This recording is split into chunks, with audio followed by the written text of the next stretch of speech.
കായേന്ദ്രിയ സിദ്ധിരശുദ്ധിക്ഷയ തപസ. തപസ് എന്ന് പറഞ്ഞാൽ പ്രായശ്ചിത്തമാണ്, സഹനമാണ്.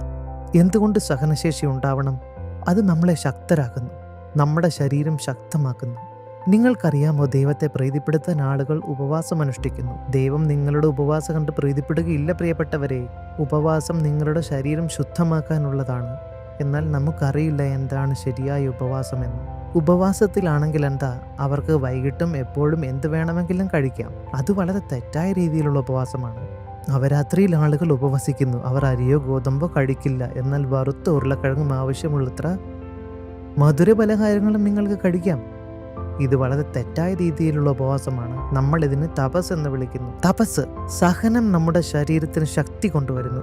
അത് ജിമ്മിൽ പോകുന്നത് പോലെയാണ്. ജിമ്മിലും തപസ്സുണ്ട്. നിങ്ങൾ വെയിറ്റ് എടുക്കുന്നു, ഓടുന്നു. അപ്പോൾ എന്ത് സംഭവിക്കും? നിങ്ങളുടെ ശരീരം കൂടുതൽ ശക്തമാകും. അതുപോലെ മൗനം, അത് നിങ്ങളുടെ ഇന്ദ്രിയങ്ങളെ ശക്തമാക്കുന്നു. നിങ്ങൾ അഡ്വാൻസ് കോഴ്സ് ചെയ്യുമ്പോൾ നിങ്ങൾ കണ്ണുകൾ അടച്ചു വെക്കുന്നു കൂടുതൽ സമയം.